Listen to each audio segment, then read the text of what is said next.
This podcast contains content that may not be suitable for some listeners. Listener discretion is advised. Be sure to head over to thecrimeshack.com for all available episodes, merchandise, and show notes, and subscribe to us for free wherever you get your podcasts. As you know, it takes a lot of research and time to keep this podcast going.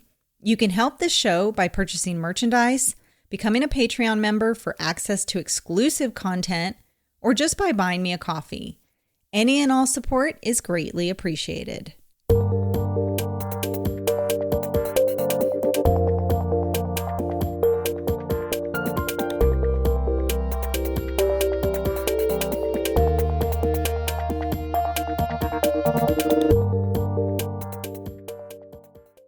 Colorado is known for its breathtaking landscapes, its wildlife, and the numerous activities it offers. You can do anything from hiking to mountain biking to skiing or canoeing. The outdoor options are endless. And if you're going to visit the state, know that Colorado contains about 75% of the land area of the United States with an altitude over 10,000 feet. So you may get a little winded easily there just by walking up a few steps. The case I'll be discussing in this episode also comes out of Colorado. It's been requested quite a few times, and now that there are some recent developments, there's a much more complete and interesting story to tell. And for those that need that extra forewarning, this is not a solved case. It's also not a cold case. It's a case that involves a whole lot of digital forensic technology, a nice sprinkling of politics, and yeah, even some chipmunks. So buckle up and let's get into the case of Suzanne Morphew. Barry Morphew was a star baseball player in high school in Alexandria, Indiana in 1988 when he met Suzanne Morphew. She was a natural beauty who'd competed for homecoming queen, was well-liked in school, and was described as being kind, sweet, and soft-spoken. She was known by her friends as always being an encouraging friend who was very devoted to her Christian faith. As a teenager, Suzanne suffered from non-Hodgkin's lymphoma, a type of cancer that begins in the lymphatic system and affects your immune system.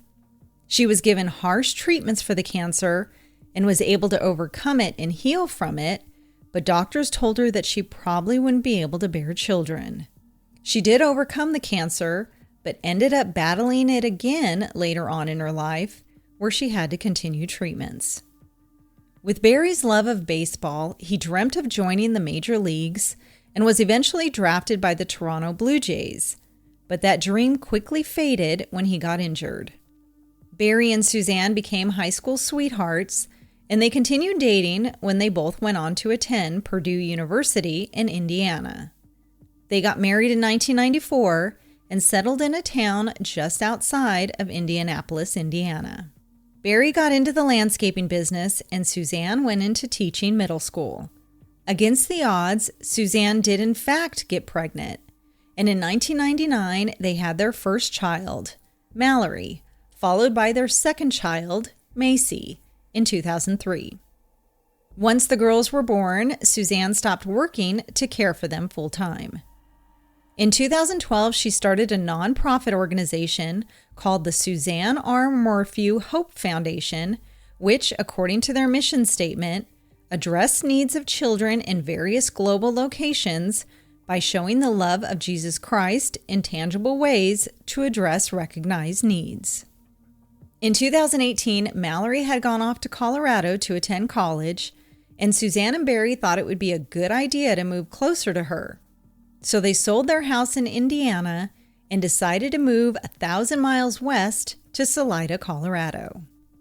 Salida is a small mountain community with a population of about 5,600 people that is known to the locals as the Heart of the Rockies, as it's surrounded by the Rocky Mountains on the east and west and lies about 150 miles southwest from Denver.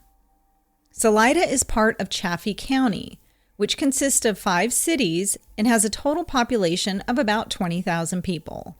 So we're talking a very small community overall. The Morphews weren't moving out of their home state solely to be close to their daughter. Barry and Suzanne had been going through a rough patch in their marriage, and they thought that the fresh air and the amazing scenery would be a good respite for both of them and would give their marriage a fresh start and strengthen their family. In April 2018, they bought a 3-bedroom, 4-bath, 3,200 square foot sprawling residence on slightly over 7 acres of land and just adjacent to a river in Maysville, a community about 20 minutes from downtown Salida.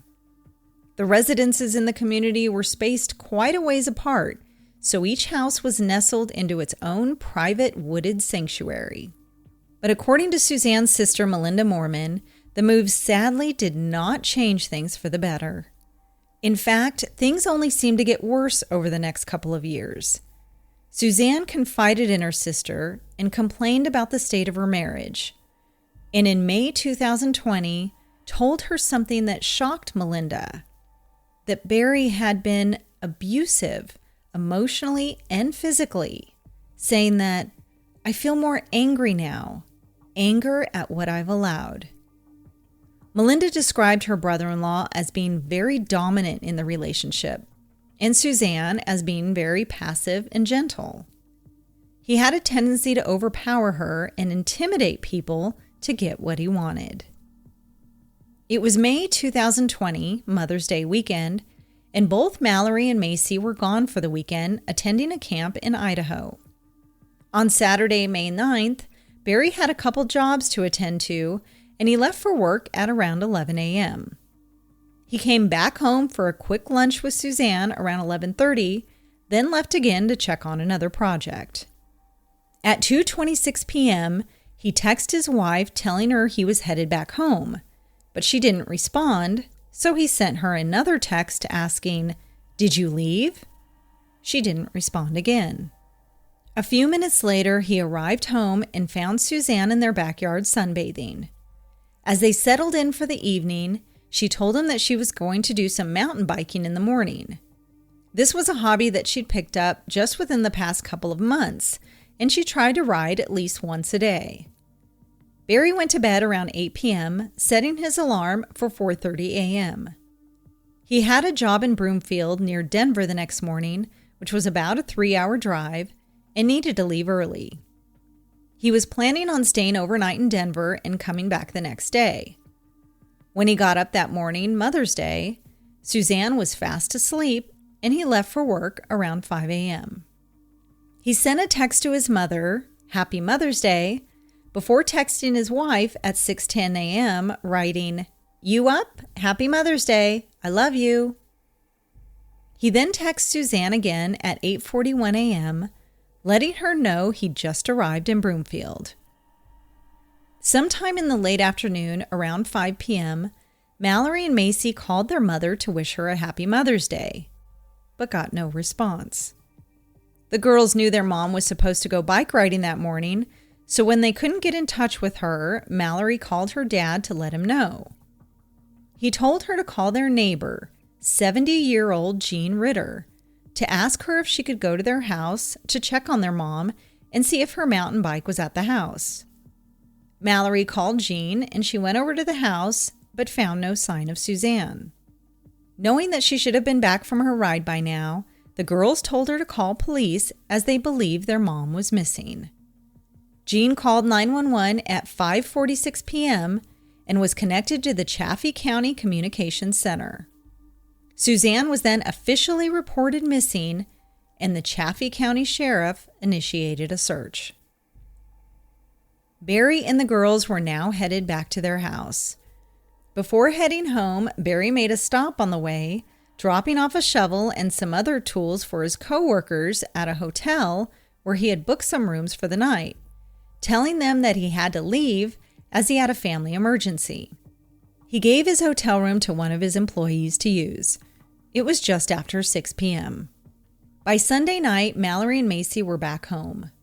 On his way home, Barry spoke to sheriff deputies who told him that they'd found a bike. He met officers at the ravine where the bike was found at around 8:40 p.m. Not long after Chaffee County sheriffs had begun a search, Suzanne's bike was located on a hillside in rough terrain just off of Chaffee County Road, not far from the Morphew home. It was in perfect condition, not broken or bent in any way.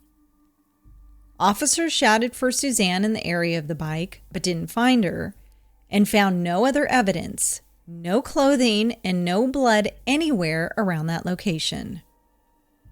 That evening, deputies entered the Morphew home with Barry, looked around briefly, and collected items of Suzanne's clothing for the search and rescue dogs. The next day, May 11th, an investigation began with a 2-week extensive search for Suzanne. Local and state authorities, along with the Federal Bureau of Investigation, the Colorado Bureau of Investigation, and civilian volunteers, searched across the large rural areas of Salida with drones and scent tracking dogs, and investigators also dug in construction sites where Barry had done landscaping work, but found no evidence. An initial search of Suzanne's Range Rover was done, and her sunglasses and hydration backpack were found inside the car, which was odd, since those were items that she would usually take with her riding. Her driver's license and credit cards were also in the car, but her cell phone was missing. As is standard procedure, photos of Barry's hands and arms were taken by authorities and showed a few scratch marks or scraping injuries. He explained this by saying that he'd gotten them from tree branches during the search for his wife. Flyers were passed out around town, and a few days after Suzanne's disappearance, Barry knocked on the window of a local store and handed the manager a note that contained a description of his wife. It said, "Baby blue bike helmet, biker's clothing," and asked him to keep an eye out for her. The note, however, did not contain any type of physical description of Suzanne or any contact information.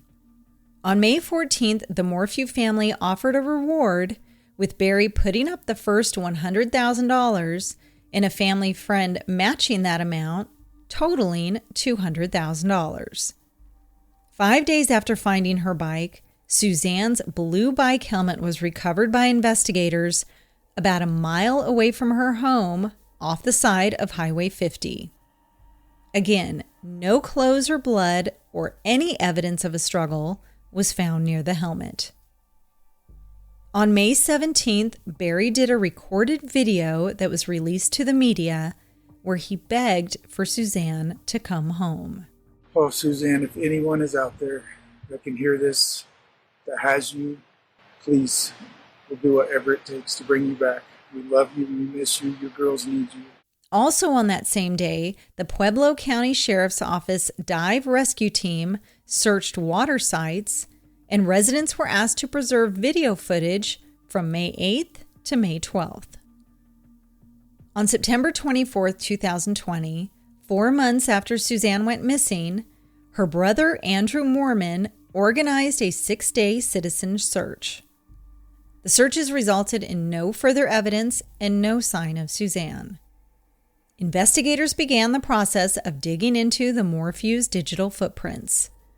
They acquired Barry's cell phone and confiscated his Ford truck, which included a GPS tracking system and computer that can tell a very detailed story of when the truck was moved and which locations it was driven to.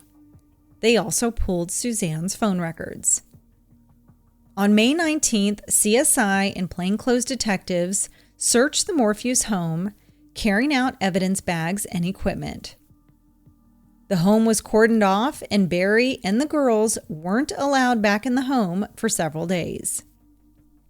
As investigators did a thorough search of the home, they found several interesting items. One of their daughter's beds had been stripped of its sheets. The door frame to the primary bedroom had a long split crack in the frame. Authorities contacted the prior owners of the house, and they confirmed that the crack was not present when they owned the house and sold it to the Morphews.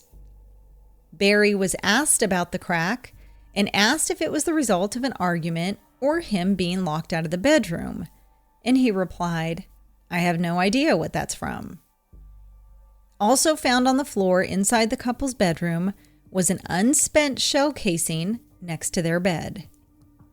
Inside of the family's clothes dryer, a clear plastic needle cap was located that was found to belong to a tranquilizer syringe. It was later found that Suzanne's DNA was on the cap.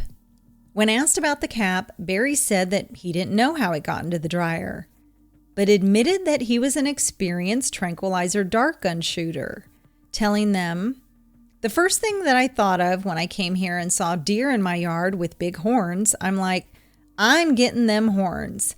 And I'll tell you exactly what I did. I shoot them. They go to sleep. I cut their horns off. It's totally illegal. But you're going to find tranq darts around my property because I've done that." Then, inside of a walk-in closet in the primary bedroom, a spy pen was found. What's a spy pen, you ask? Apparently, it's a device that looks like a pen, but can record conversations in the near vicinity. Investigators came to learn that Suzanne got the voice-activated pen, hoping to catch her husband in an affair by placing the pen in his car. The pen did in fact record 2 conversations, one between Suzanne and Barry fighting about money, and another one that shocked authorities.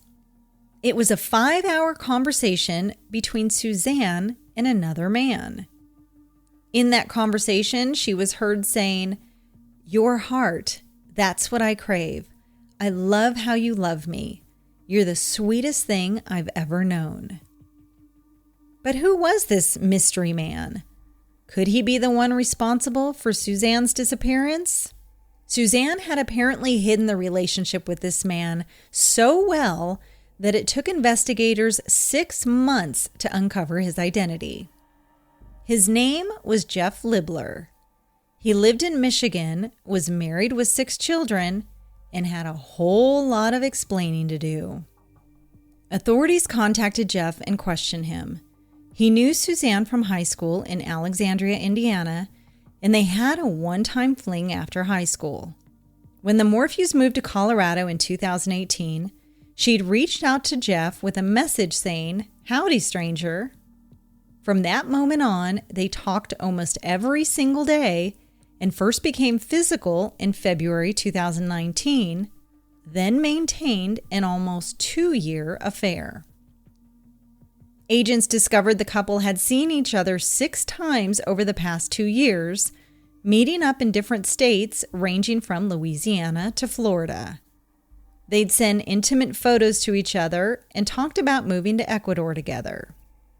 Ecuador had low living costs and good health care, and Suzanne had even looked up language schools there. Jeff learned that she disappeared on May 12th after someone had sent him a link. When asked why he hadn't come forward to admit to the affair, particularly since Suzanne was missing, he told them he didn't want to hurt his family, didn't want that to be Suzanne's legacy, and because he was worried that they might think he was a suspect. He even asked the agents, "Am I a target?" Thinking his affair would be discovered, Jeff panicked and deleted all of the social media apps that he used with Suzanne. They preferred the app WhatsApp to secretly communicate. He cooperated fully with police, providing them with his DNA, phone records, and passwords for all of his deleted accounts.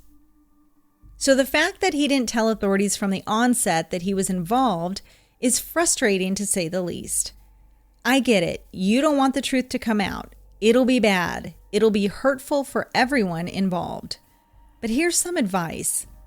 If you're ever involved with someone who is married and they go missing, tell the authorities you were involved so that they can pinpoint a suspect and eliminate you. Jeff also provided an alibi, saying that he was in Michigan on Mother's Day weekend. His alibi checked out and he was cleared as a suspect. He told them that Barry had learned about some of the messages being sent between him and Suzanne. But when investigators informed Barry about the affair, he denied knowing anything about it. This episode is brought to you by Athletic Greens. I do my best to work out and stay active and healthy, but I also want to give my body sufficient nutrients to help it function at an optimal level. I was just introduced to AG1 by Athletic Greens, the all-in-one nutritional supplement that covers all the bases with 75 high-quality vitamins, minerals, and whole food source superfoods, probiotics, and adaptogens that support gut health and the immune system. Right now, it's time to reclaim your health and arm your immune system with convenient daily nutrition. It's easy. One delicious scoop with a cup of water, and that's literally all you need for your entire day. No need for a million different pills and supplements to look out for your health. It's vegan, paleo, dairy-free, gluten-free, and keto-friendly, and is trusted by leading health experts such as Tim Ferriss and Michael Gervais. To make it easy, Athletic Greens is going to give you a free 1-year supply of immune-supporting vitamin D and 5 free travel packs with your first purchase. All you have to do is visit athleticgreens.com/emerging. Again, that's athleticgreens.com/emerging to take ownership over your health and pick up the ultimate daily nutritional insurance.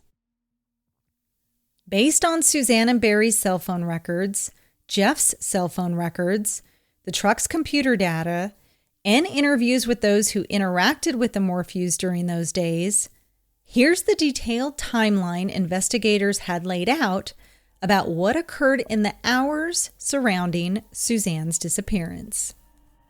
On May 9th, while Suzanne was at home and her husband was out working, she communicated with Jeff a total of 59 times that day.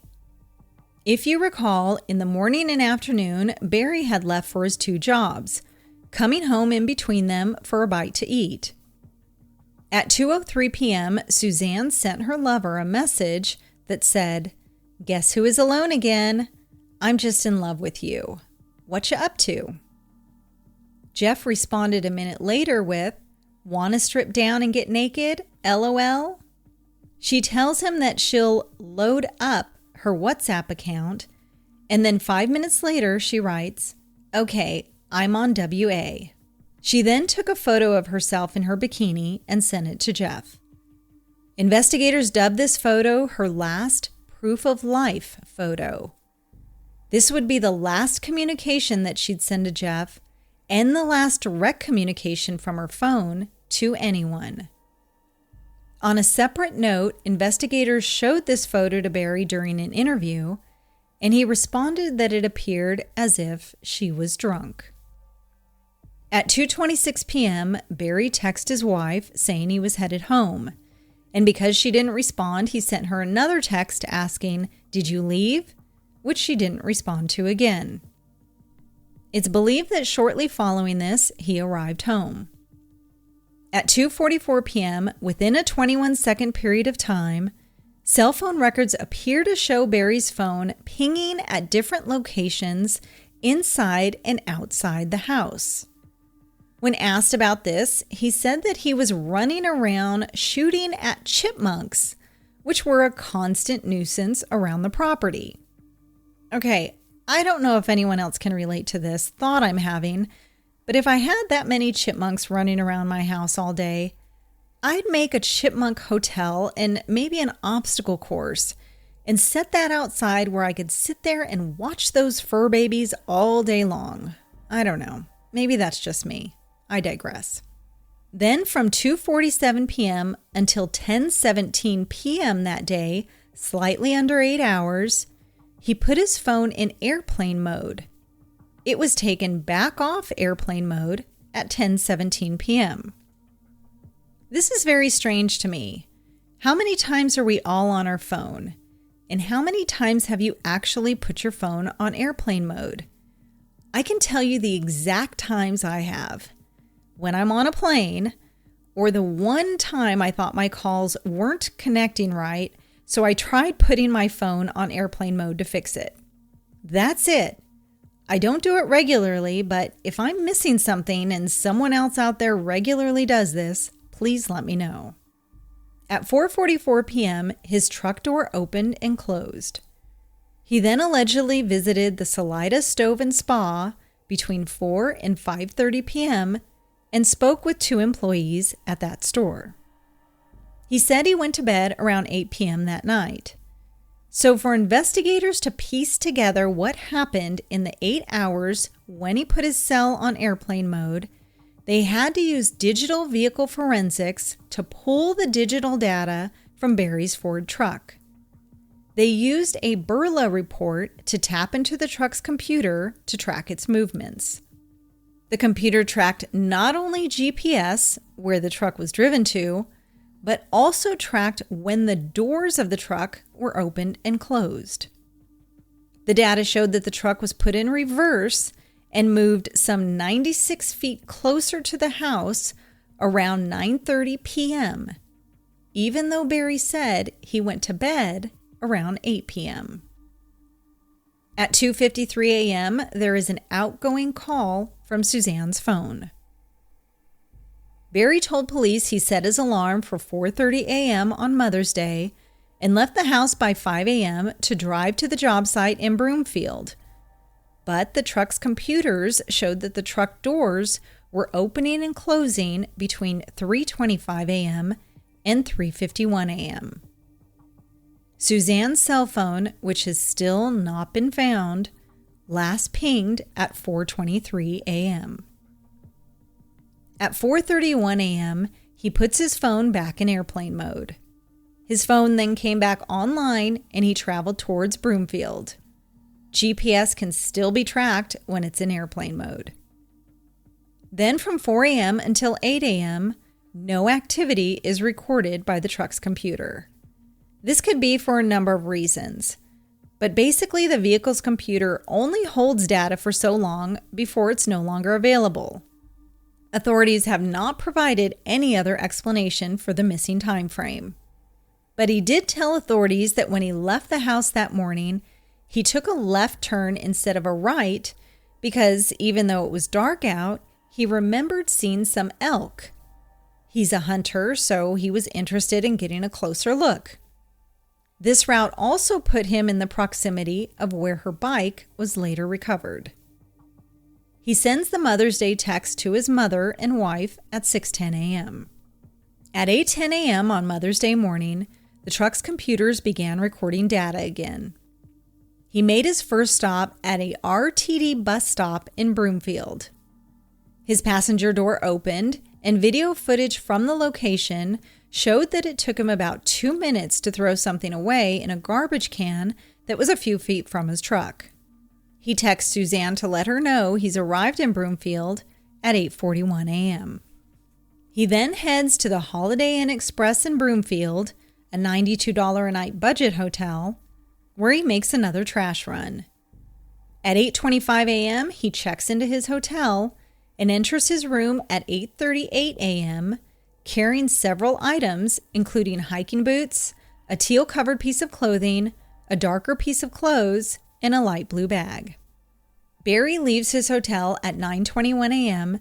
and dumps more trash at a McDonald's trash can. Surveillance shows him pushing down trash in a trash can with both hands. He gets his truck washed, then goes to a Men's Warehouse parking lot and is there for 40 minutes where he dumps more trash. He told authorities he dumped tranquilizer material there. He explained the trash dumps by saying that he was simply being cheap. He'd often dump trash off in bins to avoid paying to have it disposed of at a landfill. Investigators, however, believe that during those trash runs, he was disposing of evidence. In the CCTV footage of the trash dumps, investigators could not make out what exactly he was throwing away. He then goes back to his hotel room, changes his shirt, and heads to his work site to work on a retaining wall for 15 minutes. He then went back to his hotel room and called his daughter Mallory at 12:06 p.m. At 12:27 p.m., he was seen in hotel video throwing away 2 bags into a dumpster, then walking away with his head down and hands in his pockets. He sent a text to Suzanne to call him at 3:30 p.m. He stayed in the hotel from 12:42 p.m. until 5:55 p.m. when he'd spoken to Mallory and found out that she couldn't get in touch with her mother.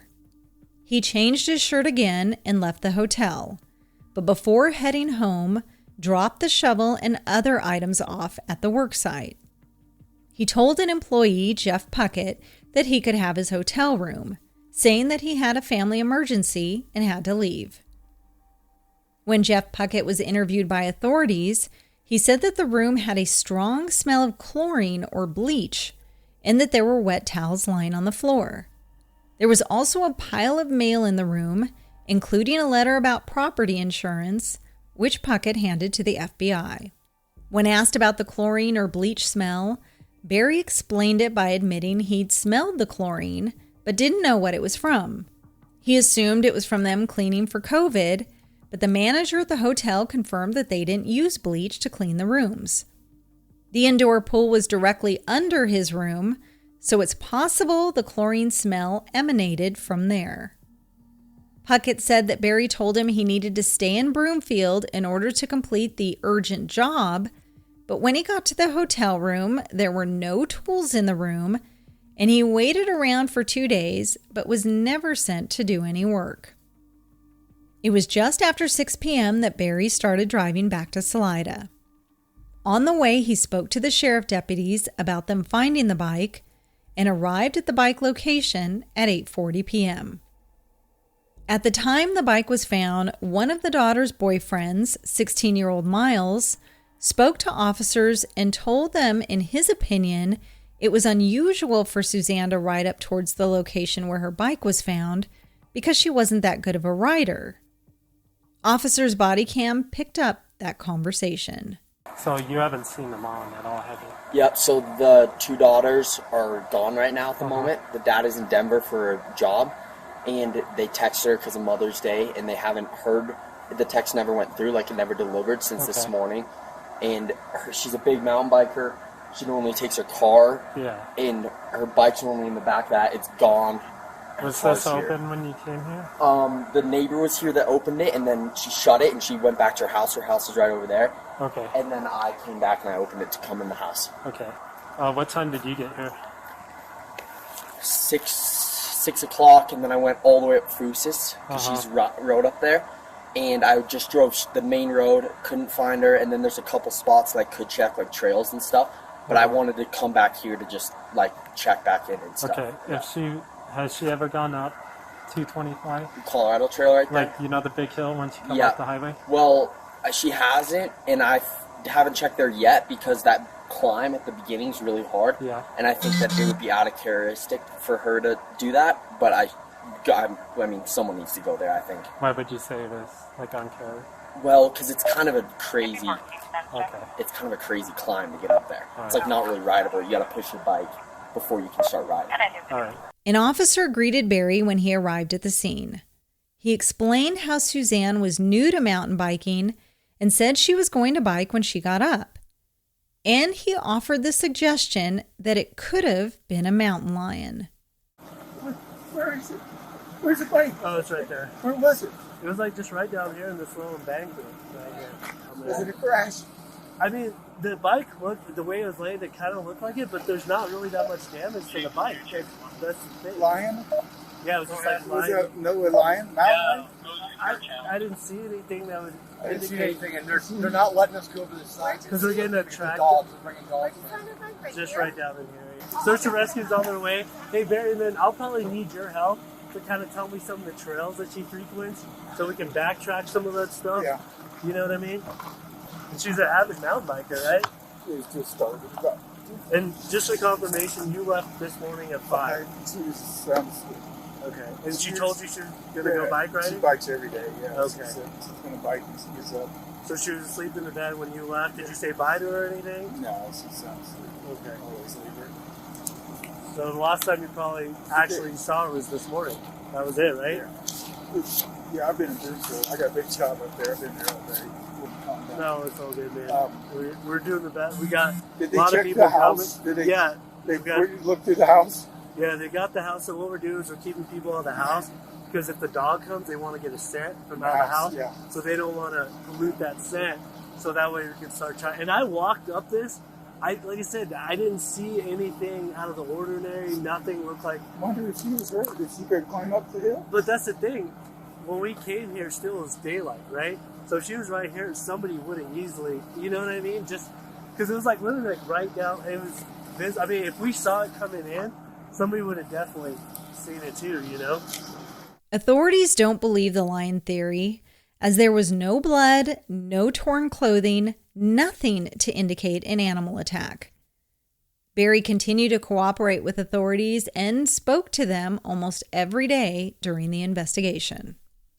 Suzanne's friends were interviewed, and they'd received text from her leading up to her disappearance where she talked about how she struggled in her marriage. In one text to her friend Sheila Oliver, she wrote, "I feel no peace when he's here, and I wouldn't feel safe alone with him."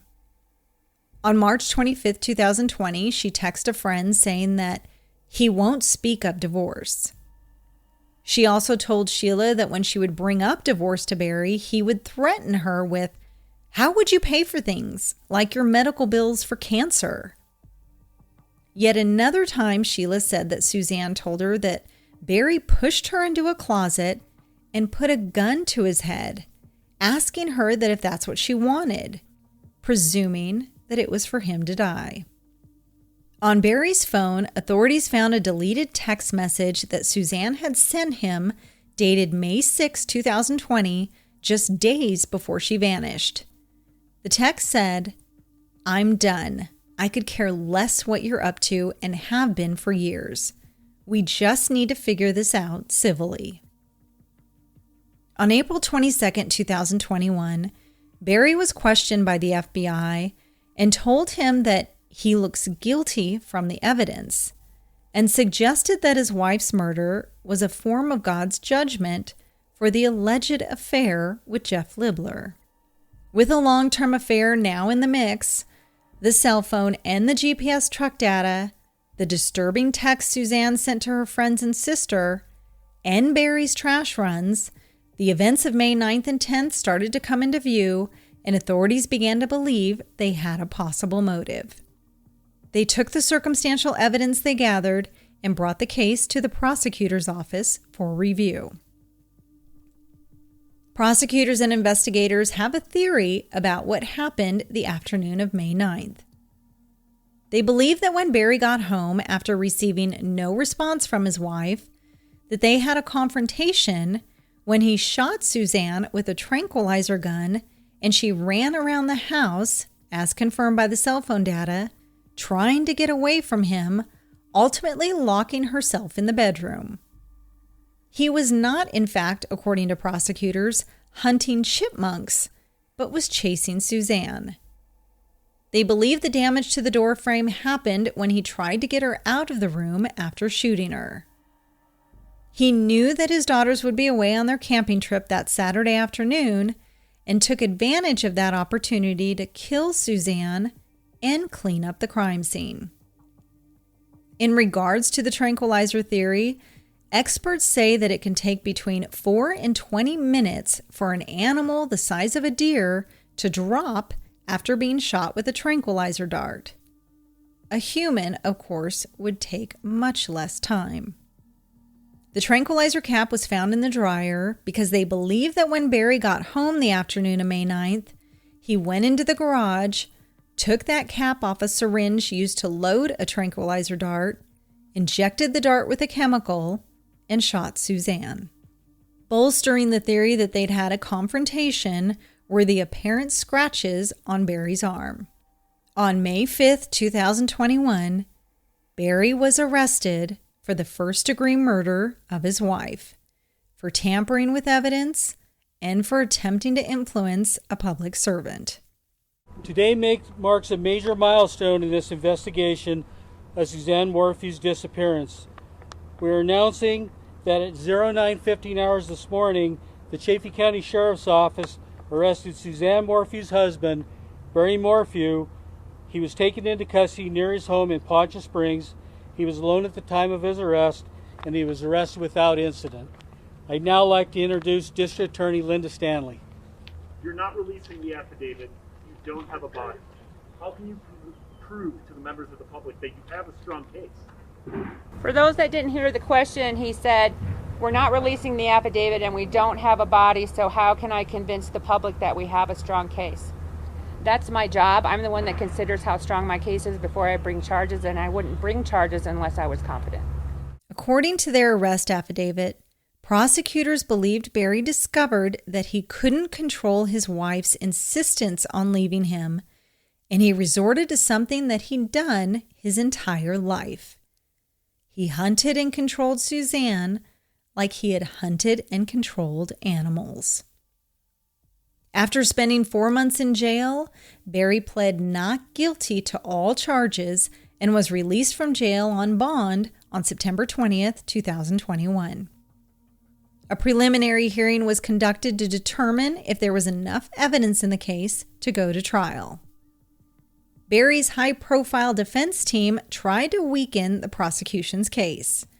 They stated that the plastic tranquilizer cap that was found in the dryer didn't mean anything because no one could say how long it had even been there, and because it was Suzanne's DNA on the cap, not Barry's. That piece of evidence was really the prosecution's smoking gun. But even if it belonged to Barry, authorities could not find a working tranquilizer gun or any tranquilizer chemicals in the Morphew's home. There was one more crucial issue the prosecution had to deal with, one that its own forensic team uncovered. The most shocking piece of evidence was found inside of Suzanne's Range Rover.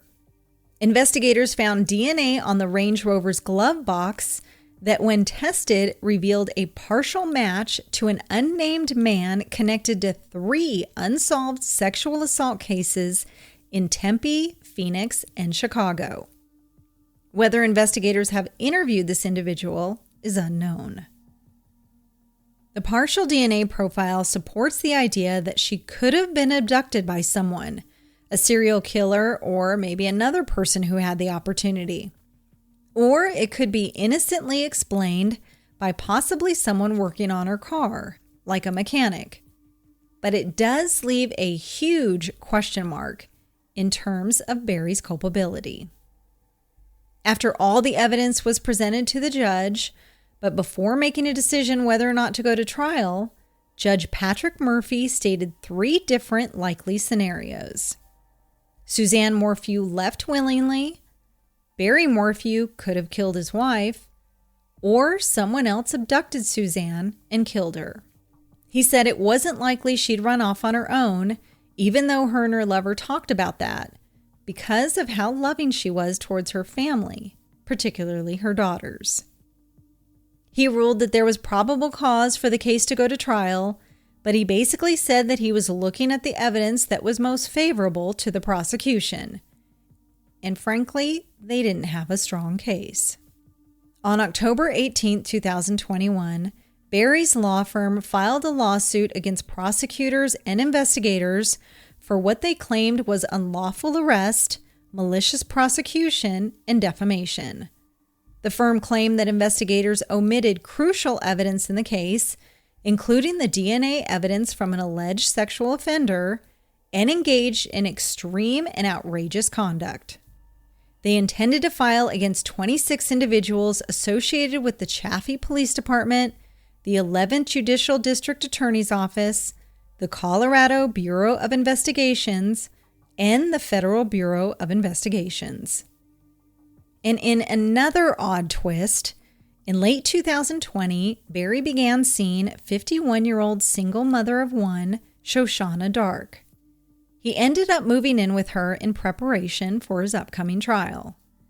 Then on September 28, 2021, Shoshana was charged and arrested with trespassing after she attempted to pick up a package from the Morphew's Salida home porch. Charges were dropped in December 2021, and it's unknown if the two are still dating. Barry's trial was due to begin on April 28, 2022, and it was expected to last 5 weeks. Judge Murphy, who had presided over the case, recused himself from the case and was replaced by Judge Ramsey Lama. Defense attorney Iris Eaton reiterated to the court that there was DNA on the bike helmet, in the house, and in the car that was linked to unknown males. The problem with the case isn't just with the DNA, but also the fact that there isn't a body. There is no blood virtually anywhere, and no evidence of foul play, and of course no eyewitnesses that saw Suzanne riding her bike that morning or saw anything else. Because of the prosecution not divulging the crucial DNA evidence found in Suzanne's vehicle, Barry's lawyers asked Judge Lama to impose severe sanctions on the prosecution. According to a pretrial motion hearing to dismiss the case, the defense lawyers presented evidence that one of the two lead investigators in the case told many law enforcement witnesses in this case that arresting Mr. Morphew was premature and the worst decision that could be made. They wrote that former Colorado Bureau of Investigation agent Joseph Cahill had stated that the case was not remotely ready for anybody to move the case forward. The comments were made during a December 2, 2021 internal affairs interview conducted by CBI after Cahill accidentally fired his weapon and struck his own hand while at home and off duty. In early April 2022, Judge Ramsey Lama ruled that prosecutors repeatedly had missed deadlines and had failed to turn over important information in the discovery phase, particularly the DNA found in Suzanne's vehicle. The judge wrote that while he did not find those actions willful, the court does find that this pattern to be negligent, bordering on reckless. The judge's penalty was to knock out 14 prosecution witnesses, including experts in DNA and cell phone and vehicle data recovery, and that they would not be allowed to testify. The prosecution then had two options: either go to trial and risk a certain acquittal, or drop all charges with the intention of recharging Barry at a later date. If Barry would be acquitted, they could not recharge him due to double jeopardy laws. Then on April 19, 2022, immediately before a pretrial hearing, District Attorney Linda Stanley filed a motion to dismiss the murder charges against Barry Morphew without prejudice, meaning that charges could be refiled at a later date. In her motion, she pointed to the court's decision to bar several key witnesses, and without this crucial evidence and without the victim's body, the people cannot move forward at this time in good faith. Iris Eaton, Barry's attorney, had this to say after the dismissal of the charges. They had unknown male DNA with hits from unsolved sex offenses around the country related to DNA found in this case, and they actually concealed it from the judge, who bound the case over after finding probable cause. The case was transferred to another judge, and in April, he issued an order basically inferring that if the original judge had known about this DNA, they might not have signed an arrest warrant. That's how premature this arrest was, and why the arrest was basically a political move by Linda Stanley and her office. Prosecutors need to be held responsible, and they need to pay for the damage they've caused to Barry, which is frankly nearly irreparable, because it's hard for anybody to believe that Barry is not who they claim he was. In the same motion for dismissal, the district attorney told the judge that officials believe they are close to discovering the location of Suzanne's body. They're narrowing in on a location in a remote and mountainous region near the Morphew home that will be excavated after 5 feet of snow melts. Attorney Eaton has stated that the information the DA's office has put out about snow being in the area is untrue, that the area they're looking at is completely bone dry, and has serious doubts that investigators will find anything. More than 1,300 tips have come into law enforcement, but as of the date of this podcast, Suzanne's body has not been found. That remains one of the biggest questions in this case. Why hasn't her body been found? The location they are scouring is in the San Isabel National Forest, which comprises 1.1 million acres. So we're talking a very large piece of land. On May 6, 2022, Barry and his two daughters spoke exclusively to ABC News Good Morning America for the first time since the charges had been dropped, saying that they'd been silent for a long time and finally wanted to break the silence. We've been silent for a long time, and we've decided that we finally want to break the silence. It's been an emotional roller coaster, but we feel like we can finally take our first steps in healing, which is a blessing. And yeah, we just know our dad better than anyone else, and we know he was not involved in our mom's disappearance. We want to heal. We feel like we haven't been able to heal these past 2 years. I just hope that Linda will step up to the plate and do everything she can to find our mom, because what they've done is not fair, and we're never going to stop looking for our mom. Barry also spoke during that media appearance. I just love my girls, and I love my wife, and I just want her to be found. Everyone in our country is certainly innocent until proven guilty. It's the way it goes, and it's the way it should be. What I will say, and this is my opinion only, is that I do believe that Suzanne was murdered. And I also believe that the prosecutor's office completely dropped the ball on this one and made critical mistakes. Why they did that is speculation, but Morphew's attorneys believe it was because of the intense media pressure surrounding the case. Here's where some sketchy politics come into play.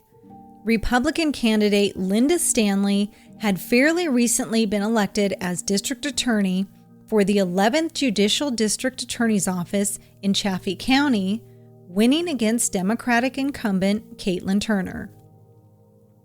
Stanley's passion was cold cases, and talked about that passion extensively in the Profiling Evil podcast with Mike King in April 2021. She was so focused on cold cases that she wanted to put together a cold case unit in her office. It leans towards a theory that Stanley was trying to prove herself and show that she could get a quick conviction and avoid the case becoming a cold case. Stanley charged Morphew prior to the investigation being complete and before all the DNA in the labs had even been completed. So as of today, 54-year-old Barry Morphew is a free man, and authorities have named no other suspect. Andrew Mormon, Suzanne's brother, has publicly stated that he believes his sister was murdered at home, and that it was possible Barry was involved based on his behavior and things that happened, but he hoped and prayed he wasn't. A bench in Suzanne's honor was dedicated at the community garden in Alexandria, Indiana, where she grew up. Alexandria residents have held vigils and circulated media posts using the hashtag #ShineBrightForSuzanne, and they had hung teal and yellow ribbons around the city in hopes that she would be found. 5 months after Suzanne went missing, Barry put their Salida home up for sale. It sold in March 2021 for $1.6 million. I do hope Suzanne's family is able to heal from this tragedy. And I also hope that the perpetrator, whoever it is brought to justice. Thank you for listening. Please check out our website at thecrimeshack.com, where you can find links to all our social media platforms. As a listener, you can support the show by purchasing merchandise, becoming a Patreon member for access to exclusive content, or just by buying me a coffee. Any and all support is much appreciated.